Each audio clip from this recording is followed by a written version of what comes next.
বন্ধুরা আসসালামু আলাইকুম। বন্ধুরা, গোলাম মাওলা রানী, গোলাম মাওলা রানী, সরি নামটা ভুল হয়ে গেছে, বলা হবে গোলাম রনি। গোলাম রনি কতটা ভয়াবহ দেখেন, নিজের স্বার্থের জন্য সে ভারতের সৈন্যবাহিনী বাংলাদেশে প্রবেশ করবে সেটা কামনা করে। শুধুমাত্র নিজের স্বার্থের জন্য গোলাম রনিকে অবিলম্বে গ্রেপ্তার করা উচিত। এ তো ভারতের দালাল, তা নাহলে এই কথা কী জন্য বলবে যে ভারতের সৈন্যবাহিনী বাংলাদেশে অ্যাটাক করা উচিত। সে বলে যে যারা যারা উপদেষ্টা পরিষদে গেছে তাদের সবাইকে কর্মফল ভোগ করতে হবে। তো এই যে একটা আন্দোলন গেল, এই আন্দোলনে কি রনি মাঠে ছিল? রনি কি গুলি খেয়েছে? বা কোনো সরকারি কর্মকর্তা কর্মচারী কি গুলি খেয়েছে? গুলি খেয়েছে ছাত্রছাত্রীরা, গুলি খেয়েছে সাধারণ জনতারা। রনিও গুলি খায় নাই, মাঠেও নামে নাই, ছাত্রছাত্রীদের কাউকে এক গ্লাস পানিও মাঠে নামে দেয় নাই বা তাদের পক্ষে কোনো কথা সে বলে নাই। কিন্তু সে উপদেষ্টা পরিষদে ঢুকতে পারে নাই বলে সে আশা করছে যে যারা তত্ত্বাবধায়ক সরকার আছে তাদেরকে অবশ্যই কর্মফল ভোগ করতে হবে। সে ভারতের সৈন্যবাহিনী বাংলাদেশে আক্রমণ করবে, তাকে ক্ষমতায় বসাবে, ভারতের সৈন্যবাহিনী এই রনিকে ক্ষমতায় বসাবে, এটাই সে প্রত্যাশা করে। এই সমস্ত লোককে রাষ্ট্রদ্রোহী মামলায় গ্রেপ্তার করা উচিত আমি মনে করি। আপনারা কি মনে করেন আমি ঠিক জানি না।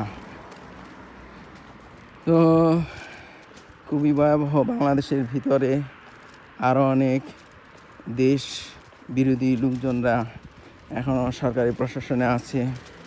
এই তো আলী ইমাম নাম যার, তিনি এমন একজন বরখাস্ত করা সচিবকে পুনরায় নিয়োগ দিতে যাচ্ছেন যে তার বেতন ভাতা সব কিছু দিতে হবে। তিনি নাকি বরখাস্ত হয়েছিলেন সেই বিএনপির আমলে। বিএনপি নাকি তাকে বরখাস্ত করেছিল রাষ্ট্রের কাগজপত্র চুরি করার দায়ে। এখন আবার তাকে নিয়োগ দেওয়া হচ্ছে। বাড়িটা মাশাআল্লাহ খুব সুন্দর, কিন্তু কি জন্য তাকে আবার সেই কত বছর আগের কথা, বিএনপি ক্ষমতায় ছিল, সেই 17-18 বছর আগে কথা, বিএনপি ক্ষমতায় ছিল। এই সময় অতিবাহিত হওয়ার পরে এই সময়ের জন্য তাকে বেতন ভাতা দিতে হবে। এই আলী ইমাম নামের যেই লোক, সেই লোক এই ধরনের লোকদেরকে নিয়োগ দিতেছে। তত্ত্বাবধায়ক সরকারের উচিত এই সমস্ত আলী ইমাম টালিমাম বা যাদেরকে নিয়োগ দিতেছে এইগুলিকে অবিলম্বে সরিয়ে দেওয়া। তা নাহলে ছাত্ররা যেই উদ্দেশ্যে দেশ থেকে স্বৈরতন্ত্র বিতাড়িত করেছে সেই উদ্দেশ্য সফল হবে না, উদ্দেশ্য সম্পূর্ণ বৃথা যাবে। তাই বলবো ছাত্র সমন্বয়কদেরকে, উপদেষ্টা মণ্ডলীর প্রধান ডক্টর ইউনূস সাহেবকে এ ব্যাপারে পরামর্শ দিতে হবে, যাতে করে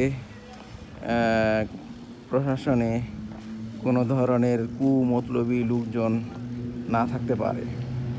সচিব, উপসচিব, অতিরিক্ত সচিবদের মধ্যে কোনো ধরনের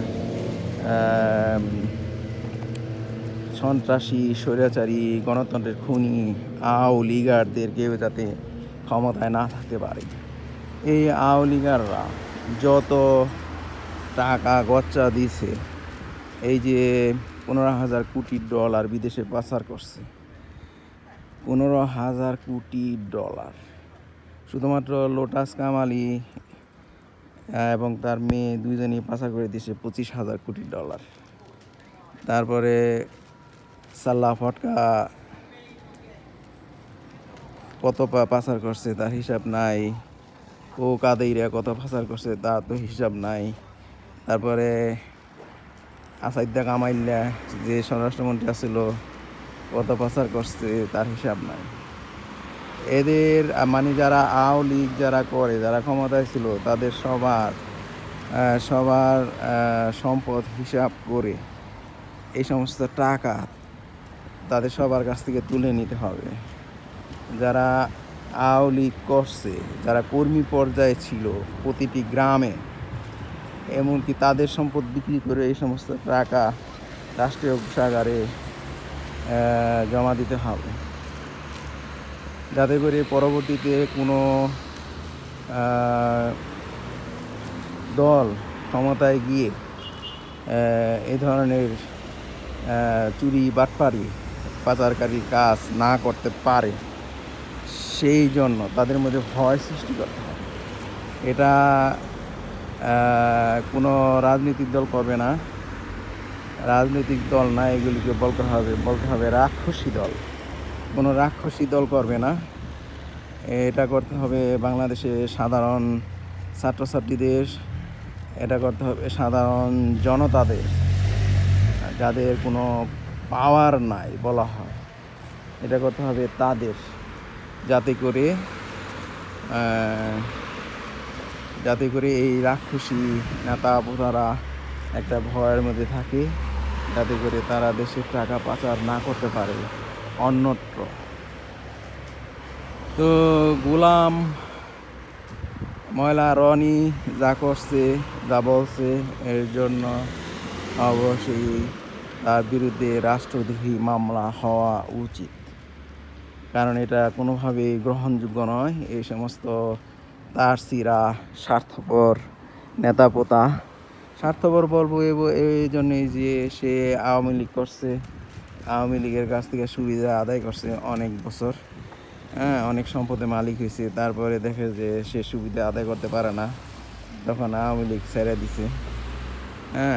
আওয়ামী লীগ ছেড়ে দিয়ে বিএনপিতে ঢুকছে। মির্জা ফখরুল ইসলাম সাহেব কিসের বিনিময়ে তাকে বিএনপিতে ঢুকাইলেন, সেটাও একটা চিন্তার বিষয়। শুধুমাত্র টাকা টুপ দিয়া যে কোনো সন্ত্রাসী, যে কোনো বাজে নেতাপোতা যে অন্য বিএনপিতে বা জামাতে ঢুকে যাবে, এটা কোনোভাবেই গ্রহণযোগ্য নয়। টাকার বিনিময়ে এই আওয়ামী লীগের মধ্যেও অনেক মাদক ব্যবসায়ীরা ঢুকে গেছিল, অনেক বড় বড় কালোবাজারিরা ঢুকে গেছিল এই আওয়ামী লীগের মধ্যে। তাই বলবো যে এইভাবে যারা ওরা আর না ঢুকতে পারে সেই ব্যবস্থা করতে হবে। আসলে বাংলাদেশের রাজনীতির সিস্টেমটা করতে হবে শিক্ষাভিত্তিক। যেমন কেউ একজন চাকরিতে ঢুকতে হলে কী করতে হয়, তার সার্টিফিকেট লাগে, MA pass, BA pass, IA pass, এই সমস্ত সার্টিফিকেট লাগে। কেউ যদি সংসদ সদস্য হতে হয়, তাকেও ওই সমস্ত সার্টিফিকেটদারি হতে হবে। এবং কেউ যদি ইউনিয়ন পরিষদের মেম্বার হতে চায়, চেয়ারম্যান হতে চায়, জাতীয় সংসদের সদস্য হতে চায়, তাকে অবশ্যই ওই ধরনের সার্টিফিকেটের অধিকারী হতে হবে। তাকে অবশ্যই পাবলিক সার্ভিস পরীক্ষা, BCS পরীক্ষার মতো পরীক্ষা দিতে হবে। প্রতিবার যতবার সে নির্বাচনে অংশগ্রহণ করবে, ততবারই তাকে সেই ধরনের পাবলিক সার্ভিস পরীক্ষা দিতে হবে। আর তার চারিত্রিক সনদপত্র থাকতে হবে। আর যে সেই চারিত্রিক সনদপত্র দিবে কারা? এই টিচাররা, ভার্সিটির টিচাররা দিবে। হ্যাঁ, যে এই লোক এরকম শিক্ষিত, পাবলিক সার্ভিস পরীক্ষা পাশ করছে এবং তার বিরুদ্ধে কোনো ধরনের বাজে নীতি আমরা পাই নাই। বাজে নীতি যেমন টাকা পাচার করা, যেমন অসাধু ব্যবসায়ী, যেমন মাদক ব্যবসায়ী, তারপরে কালোবাজারি বা সিন্ডিকেট ব্যবসা, এই ধরনের কোনো কিছু পাই না। এই ধরনের সার্টিফিকেট তাকে অবশ্যই নিতে হবে। তা না হলে বাংলাদেশের এই রাজনীতির নামে রাক্ষসী নীতি প্রথা চালু রাখবেই যারা নেতা পোতা তারা। তাই বলবো যে ছাত্র ছাত্রীদের এ ব্যাপারে ভবিষ্যৎ রাজনীতি সুন্দর করে করতে হবে। তা না হলে দেশের এই সমস্ত রাজনীতিবিদেরা, আওয়ামী লীগেরা যেমনটি করেছে, বিএনপিওয়ালারা বিএনপি আমলে করেছে, জামাতেরা কতটুকু করছে আমি ঠিক জানি না। তো তাদের সবারই চরিত্রের পরিবর্তন হবে না যদি না বিকল্প ব্যবস্থা চালু করা হয়। মানে শিক্ষাভিত্তিক সংসদ সদস্য না আসে, তাহলে বাংলাদেশের সংসদের এই অবস্থা, পাচার চক্র চলতেই থাকবে। 92,216 কোটি টাকা শুধুমাত্র তারা ব্যাংক থেকে ঋণ নিছে, এই আওয়ামী লীগেররা। 92,216 কোটি টাকা। তো এই টাকাগুলি যদি ব্যাংকে থাকতো, তাহলে ব্যাংক কী করতে পারতো? ডলার কিনতে পারতো। হ্যাঁ, ওই ডলার আবার পণ্য আমদানির জন্য ব্যবহার করতে পারত। হ্যাঁ, কিন্তু ওই টাকাগুলি কী করছে? এই আওয়ামী লীগ আর ব্যবসায়ীরা নিয়ে ঋণের নামে নিয়ে খায় ফেলাইছে। এর ফলে কী হয়েছে? এর ফলে এই ব্যাংকের তারল্য সংকট দেখা দিচ্ছে, ডলার সংকট দেখা দিচ্ছে। ব্যবসায়ীরা মাল ইম্পোর্ট করার জন্য এলসি খুলতে গেলে বলে দিচ্ছে ডলার নাই, এলসি খুলতে পারবো না। হ্যাঁ, বাংলাদেশের উৎপাদন ব্যবস্থার মধ্যে একটা চাপ ফালাই দিছে এই আওয়ামী লীগের নেতা পোতারা, যারা ঋণের নামে টাকা তুলে নিয়ে খেয়ে ফেলাইছে। এই সমস্ত টাকা এখন আওয়ামী লীগের কাছ থেকে আদায় করে নিতে হবে। তা না হলে এই সমস্ত টাকার কচ্চা সমগ্র বাংলাদেশের জাতিকে বহন করতে হবে। প্রতিটা গ্রামে কারা কারা আওয়ামী লীগ করছে, হ্যাঁ, প্রতিটা পৌরসভায়, প্রতিটা জেলায় কতজন আওয়ামী লীগ করছে, সবার লিস্ট করুন। সবার কাছ থেকে এই সমস্ত টাকা আদায় করে নিতে হবে। যেহেতু তোমরা তোমাদের বাটপার নেতা পোতাদের কথা মতো তোমরা প্রতিটা গ্রামে কাজ করছো, সেহেতু তোমাদেরকে এই সমস্ত টাকার দায়ভার নিতে হবে। এবং আর ওই সমস্ত বড় বড় নেতা পোতারা টাকা নিছে, সেই টাকার ভাগ তোমরাও পাইছো। হ্যাঁ, তাই তোমাদেরকে অবশ্যই এই গচ্চা যাওয়া টাকাগুলা যেগুলা পাচার করছে, যেমন 15,000 কোটি ডলার পাচার করছে অন্য দেশে, 92,216 কোটি টাকা ব্যাংক ঋণের নামে উঠায় নিয়ে খায়া ফেলাইছে। এই সমস্ত টাকাগুলি দায়ভার অবশ্যই এদের কাছ থেকে তুলে নিতে হবে। আর যতদিন পর্যন্ত এই সমস্ত টাকা এই আওয়ামী লীগাররা না ফেরত দিবে সরকারি কোষাগারে, ততদিন পর্যন্ত এরা বাংলাদেশে কোনো ইলেকশনে নির্বাচন করতে পারবে না। এমনকি ইউনিয়ন পরিষদের ইলেকশনও তারা নির্বাচন করতে পারবে না। আমার মনে এরকমটাই আসে আর কি। আপনাদের মনে কেমন আসে আমি ঠিক জানি না। আপনাদের মতামত আপনারা তুলে ধরবেন।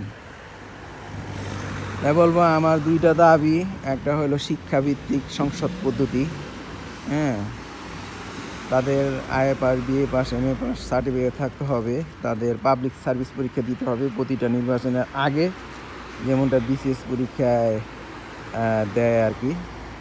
তারপরে তাদের চ্যারিটি সনদপত্র থাকতে হবে, তাদের বিরুদ্ধে কোনো মামলা মোকদ্দমা আছে কিনা সেগুলি দেখতে হবে, হ্যাঁ, তারা টাকা পাচার করছে কিনা এই সমস্ত দেখতে হবে। এগুলো হলো আমার দাবি আর কি। তো আর গোলাম ময়লা রনি যারা সুবিধাবাদী, যারা সুরে সুরে কথা বলে, সুরে কথার রং মাখিয়ে কথা বলে, তাদের বিরুদ্ধে ব্যবস্থা নিতে হবে, যেহেতু তারা চায় যে বাংলাদেশের ভিতরে ভারতীয় সৈন্যবাহিনী ঢুকে পড়ুক এবং গোলাম ময়লা রনিদের মতো লোকজনকে তারা ক্ষমতায় বসাক, যাতে করে তারা বেশি করে টাকা উপার্জন করতে পারে, বেশি করে আর্থিক সুবিধা আদায় করে নিতে পারে। বন্ধুরা, আজকের মতো এ পর্যন্তই। সবাই ভালো থাকুন। আল্লাহ হাফেজ। আসসালামু আলাইকুম রহমতুল্লাহ। তো সবসময় মিস করি, মৃত্যু পর্যন্ত মিস করি। আর আমি যদি বিএনপির মন্ত্রীও থাকি এবং আওয়ামী লীগের যদি প্রয়োজন মনে করে, তখন সেই মন্ত্রিত্ব ছেড়ে দিয়ে আমি নেই, আমি শুধু ইলেকশনটা করেছি। আমাকে যদি বিএনপি নেতা বলা হয়, এটা আমার জন্য অবমাননাকর, অপমানজনক, কারণ আমি আসলে বিএনপির নেতৃত্ব। আসলে আমরা আরো ভয়াবহ বিপদের দিকে এগোচ্ছি। এই যে চ্যাংরা পোলাপানরা যা কিছু করতেছে, আপনি যদি এইটার সাথে সাথে লাফান যে স্বাধীনতা পেয়ে গেছি, doctor Yunus he is in wrong, ভুল কাজ করতেছে। আপনি সেই ঘরের মধ্যে ঢুকবেন, ঢুকার আগে আপনি আমাদের সবার সাথে আলোচনা করে নেবেন না? আলোচনা না করে আপনি ঢুকে গেছেন, ঢুকে গিয়ে আপনি বিপদের মধ্যে পড়ে এখন আমি আপনার ওখান থেকে পক্ষে তেলবাজি করেও কোনো লাভ হয়নি। প্রথম, দ্বিতীয়, তৃতীয় ধাপেও মোহাম্মদ ইউনূসের পাশে একটি চেয়ার না জোটায় রীতিমতো পাগলামি শুরু হয় গোলাম মাওলা রনির। ডক্টর ইউনূস চেষ্টা করলেও খুব বেশি আগাতে পারবেন না। নোবেল পুরস্কার পেয়েছে, তুমি তো শ্রমিকের টাকা মেরে দিলা, তাকে ডাইরেক্ট ক্রস ফায়ার। আমেরিকার চক্রান্তে বাংলাদেশে শেখ হাসিনাকে যেভাবে বাংলাদেশ থেকে তাড়ানো হয়েছে, এটি নির্মম, এটি অন্যায়, এটি অসাংবিধানিক। বাংলাদেশে একটা উগ্র জঙ্গিবাদ তৈরি হয়েছে। এই জঙ্গিবাদের চক্রান্তে শেখ হাসিনা ক্ষমতাচ্যুত হয়েছে। তো কাজেই শেখ হাসিনাকে আবার ক্ষমতায় বসাতে হবে, প্রয়োজনে বাংলাদেশে ভারতীয় সৈন্য সমাবেশ ঘটাতে হবে। শেখ হাসিনাকে ক্ষমতায় বসানোর জন্য যা করা দরকার সবকিছু করতে হবে এবং দরকার হলে বাংলাদেশকে অধিকার করতে হবে, কাশ্মীর বানিয়ে ফেলতে হবে, সিকিম বানিয়ে ফেলতে হবে।